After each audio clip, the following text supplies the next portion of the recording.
जय हिंद दोस्तों, एक बार फिर हाजिर हम आप साथ एक नए और बहुत महत्वपूर्ण टॉपिक लेकर। यानी फ्रेंड्स, आज इस वीडियो में बात करेंगे ज़मीन नापने के महत्वपूर्ण पैमाने। जैसे कि आप ज़मीन को लाठे से नापते हैं, जरीब से नापते हैं, मीटर से नापते हैं, फुट में नापते हैं, गज में नापते हैं। तो इन सब जो पैमाना है इसका इस्तेमाल आप खेत का क्षेत्रफल एकड़ में, बीघा में, बिस्वा में, हेक्टेयर में निकालने में करते हैं। तो आज इस वीडियो में पूरे डिटेल के साथ समझाएंगे, यानी आपको पैमाना सिखाएंगे। और ये पैमाना अगर आपको याद है तो सारा कुछ आप अपने आप कर सकते हैं, किसी लेखपाल या पटवारी की आवश्यकता नहीं होगी। तो फ्रेंड्स, वीडियो के अंत तक जरूर बने रहिएगा। यदि आप चैनल पर पहली बार विजिट कर रहे हैं, चैनल को सब्सक्राइब कर लीजिएगा, बेल आइकन को जरूर प्रेस करिएगा ताकि मैं जो भी वीडियो अपलोड करूं सबसे पहले आपके पास नोटिफिकेशन पहुंचे। तो फ्रेंड्स, आप लाइक नहीं करते हैं वीडियो को, मैं वीडियो आपको प्रोवाइड करता हूं, लगातार प्रोवाइड कर रहा हूं, लेकिन आप वीडियो को लाइक नहीं करते हैं, दोस्तों तक शेयर नहीं करते हैं। तो प्लीज़ लाइक कर दीजिए हमारे मोटिवेशन के लिए, और दोस्तों तक शेयर कर दीजिए कम से कम 10 लोगों के पास। तो महत्वपूर्ण पैमाने की अगर हम बात करते हैं तो 1 एकड़ में आपका 1 बीघा 12 बिस्वा होता है। कितना होता है? 1 बीघा 12 बिस्वा, या आप कह सकते हैं 1.6 बीघा। ठीक है, 4। और यही अगर हम गट्ठे में बात करते हैं यानी लाठा की बात करते हैं तो ये 640 वर्ग लाठा के बराबर होता है। वहीं अगर इसकी हम वर्ग गज की बात करते हैं तो 1 एकड़ में आपका 4840 वर्ग गज होता है। और हम वर्ग फुट की बात करें तो ये 43,560 वर्ग फुट होता है। एक पक्का बीघा जो होता है 1 वर्ग जरीब के बराबर होता है। 1 वर्ग जरीब का मतलब हो गया आपका 165 फुट की अगर आपकी जरीब है तो आपका एक पक्का बीघा कहा जाएगा। ठीक है, वो आपका 20 बिस्वा के बराबर होता है और 400 वर्ग लाठा के बराबर होता है। वहीं 3025 वर्ग गज के बराबर होता है एक पक्का बीघा।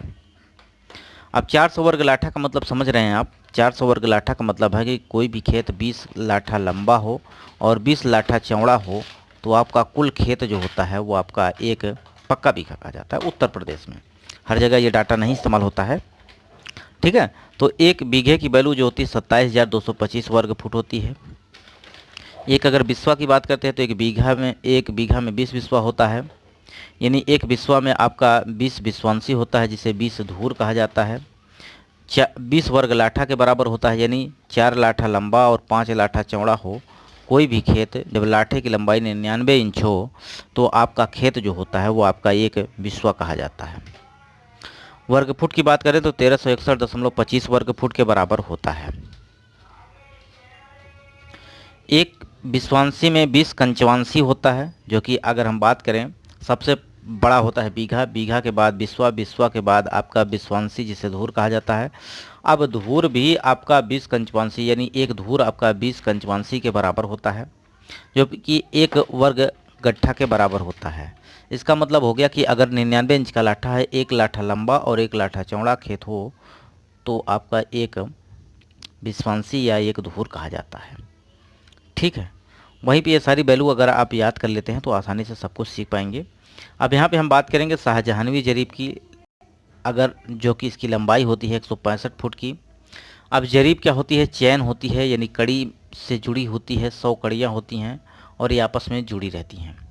इस पर मैंने ऑलरेडी वीडियो आपको प्रोवाइड किया है, अगर आपने नहीं देखा है तो जाके प्लेलिस्ट में ज़रूर देखिएगा।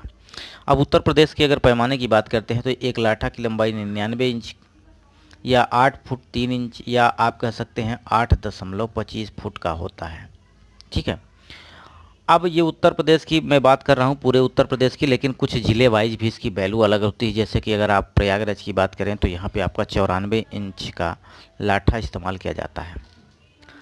ठीक है, तो ये डाटा है बस, जो कि सरकारी डाटा की अगर हम बात करते हैं, जो कि अगर किसी एग्जाम की तैयारी कर रहे हैं तो वहाँ पे ये डाटा इस्तेमाल होता है। एक लाठा की लंबाई होती है वो 99 इंच होती है। एक कंचवासी बराबर आपका 20 उनवांशी होता है। एक बिंसवांशी बराबर, यानी एक वर्ग लाठा बराबर आपका 20 कंचवांशी होता है। तो ये सारा डाटा आप ध्यान रख लीजिए। ठीक है, ऑलरेडी मैं इस पर बहुत सारी चीज़ें आपको कवर करके बता चुका हूँ। अगर आप हमारे साथ बने हैं तो इसका आप स्क्रीनशॉट भी ले लीजिएगा और इसको याद कर लीजिए। अब हम बात करेंगे कि कोई ज़मीन है, मान लीजिए कि ये प्लॉट है और आपको यहाँ पे दिख रहा है कि इस ज़मीन का जो कि लंबाई है 35 या 65 गज लंबा है और 35 गज आपका चौड़ा है। तो इस पूरे खेत का क्षेत्रफल कितना हो जाएगा? आप जानते हैं कि ये आकार किस आकार का है, आयताकार है, तो सिंपल इसका क्षेत्रफल हो जाएगा लंबाई गुणित चौड़ाई, यानी 65 का 35 में गुणा करेंगे तो कुल क्षेत्रफल आपका निकल के आएगा 2275 वर्ग गज। अब आप उसको बीघा में कन्वर्ट कर सकते हो, बिस्वा में कन्वर्ट कर सकते हो। जैसा कि मैंने आपको बताया, एक बीघा में आपकी वैल्यू जो होती है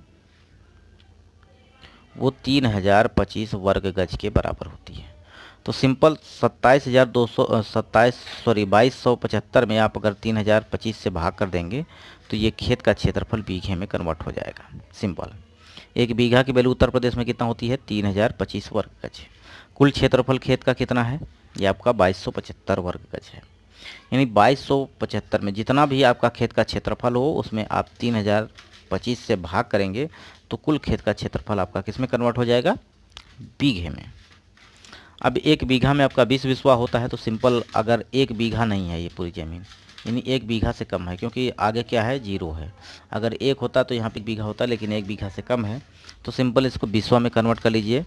तो जो भी डाटा आया है बीघा में, ठीक है, इस बीघे की जगह आप 20 से गुणा कर देंगे तो ये बिस्वा में कन्वर्ट हो जाएगा, जो कि आपका समथिंग अगर बात की जाए तो 15 बिस्वा के लगभग आपकी पूरी ज़मीन हो जाएगी। तो इस तरह से आप कन्वर्ट कर सकते हैं आसानी से, कोई आपको दिक्कत नहीं आएगी। आप इसको हेक्टेयर में भी कन्वर्ट कर सकते हैं, आप इसको वर्ग फुट में करके आप बीघे में, एकड़ में कन्वर्ट कर सकते हैं। तो यहाँ पे एकड़ में अगर कन्वर्ट करना है तो आप जानते हैं कि 1.6 बीघा होता है 1 एकड़ में, ठीक है। तो सिंपल आपका कुल ज़मीन जितना आया है उसमें अगर आप 1.6 का भाग कर देंगे तो एकड़ में कन्वर्ट हो जाएगा, ठीक है। मान लीजिए कि आपकी ज़मीन जो भी है वो आपकी कितनी है, 3 बीघा है, ठीक है, 3 बीघा है। अब इसको एकड़ में कन्वर्ट करना है तो 1.6 से भाग करिए, ये आपका एकड़ में कन्वर्ट हो जाएगा। तो ये मनुस्था लेक्चर्स यूट्यूब चैनल है जिसको आप सब्सक्राइब कर सकते हैं। कोई प्रश्न है तो आप कमेंट कर सकते हैं, इस पर मैं आपको वीडियो प्रोवाइड कर दूंगा। तो फ्रेंड्स, वीडियो यहीं समाप्त करते हैं। चैनल को सब्सक्राइब जरूर कर लीजिएगा और दोस्तों तक शेयर करिएगा। वीडियो यहीं समाप्त करते हैं। नमस्कार।